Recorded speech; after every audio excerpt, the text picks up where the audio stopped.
optimize your business for the customer and you think customer first, you will always be successful. So if you think customer first from a content perspective, if you think customers first from an experience perspective, you'll always win.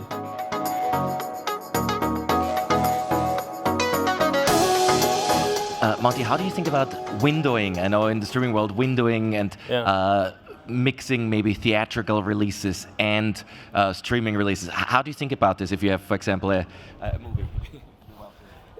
That's also a great question. That's like a topic du jour in streaming. I have always believed that a theatrical release is incredibly important. It adds value to the film. I don't think that takes anything away from when it appears on streaming. In fact, it enhances it. The fact that Top Gun Maverick was a theatrical release made it a bigger movie. It brought that much more attention. It came to us with brand equity. It was a recognizable film. So you want that, right? You want those kinds of, and there are films that deserve to be in theaters and deserve to have long theatrical releases. Top Gun is a movie that should be experienced in theaters. You have the roaring jet engines, all of it, all of the special effects. Big special effects movies should be seen in theaters. So theatrical release, that window will always be important, will always still exist.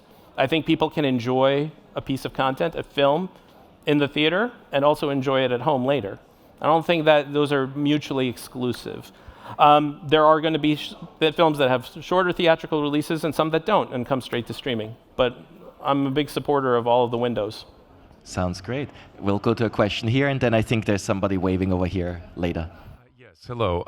I just wanted to follow up on the earlier question about local language and ask, what is your view in general, and if it's any different in your mind from other streamers, about the use of local language in the markets as a primary objective for the productions that are local original programming, or if there are times when it is actually sensible and even advisable to use English? I think that's really project and story specific. Obviously, when you're producing local programming, you want it to resonate with subscribers that are in that market. And that's why we do focus on shows that are in local language, right? So take Codename Annika, for instance. That's in both Finnish and Swedish. It takes place in Stockholm. It's a Finnish cast. Warszawianka is in Polish. I think that is that has to be in Polish. I mean, even the city of Warsaw is really a character in the show. And so I would say it's very project specific and project driven. And it's about whether we think audiences in that particular market will still come to that story and be drawn to it if it's in English. Let's go over here, please. Hello, this way. Hi. If a great TV series story comes from Georgia, the country Georgia, where there is no Sky TV, and it's in a non-English language, but it's a great story. How do we reach you, or would you even consider? I think we'd always consider great content. I think in order to obviously properly monetize that content, you have to make sure that you get distribution, secure distribution in your home market. But of course, we would consider it to be on the platform. From a business perspective, you would love to have a show that travels, right? You would love to have a show that says, "Oh my God, it's in it's in the 18 different languages." But really, you want to do the show that's right, and you want to do justice by the show, and you don't want to force fit something. So would it be great if the show had multiple languages and I could say, oh, it works in this country? Absolutely. But we're not going to do that. We want storytellers to come and have a great home at SkyShowtime where they feel that they can tell the story they want to tell, where they can tell the authentic stories they want to tell. And so we wouldn't force fit it. If it made sense, let's say you were doing a series about something that was a shared experience across Europe, right? Let's say you were doing a limited series about the aftermath of World War II. Okay, that is something that was a shared collective experience across Europe.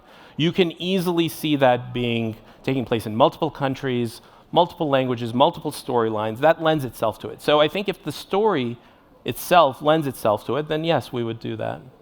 Sounds great. We have a question in the middle, gentleman right in the middle, and then somebody in the front row on the right. Let's go to the gentleman in the back. Hi, brilliant talk. Thanks very much for the overview. It's fantastic. So In terms of with Sky Showtime and the pre-existing companies, like obviously because like Sky UK, Germany, they're already pre-existing. So is this now sort of a very integrated strategy with, for example, Paramount Plus, because they also operate States, UK, and Western Europe as well? Is it sort of a very integrated strategy now amongst all of the different sub-companies as well? Like if you're making something in the UK, you're thinking immediately, instead of just, okay, this is how it falls under Sky, it's now, how does it fall under Sky Showtime as well as Sky? The great thing is that we are an independent company, and so we do what's best for us, for our markets. That's what we're focused on. We wake up every single day and we think about those 20 plus markets and what works there. I don't think about what's going to work in Italy or Germany or England, anywhere else. So it has to ultimately it has to work for us when we talk about originals. And if it travels and if it works for one of our shareholders, great, so be it. They're also going to make the best independent decisions for their business. And if a show that we make, if Warszawianka works for Paramount Plus or for Sky and they want to bring it to the UK, that's fantastic, that's great. But we make the shows that will work for us and for our consumers. How do you think going forward, is there anything that you're looking at adding in terms of functionality to the platform? You know, I know it's often about navigation and search and discovery and things like this. Is there anything that you have in the works where you want to enhance Sky Showtime with anything further? We're always looking to improve the experience. You know, if you optimize your business for the customer, and you think customer first, you will always be successful. So if you think customer first from a content perspective, if you think customers first from an experience perspective, you'll always win. And so we always think about how can we optimize the experience? What is the UI like? What's the UX? What's the overall consumer experience that they have when they subscribe to Sky Showtime? So we're always improving things. We're improving the recommendation algorithms. We're doing more in terms of curation. I think human curation is underrated. I think there's still something to be said for humans putting together collections that people might want to see. But yeah, we're always looking at things, and there's always going to be a next frontier for how people experience content through the app.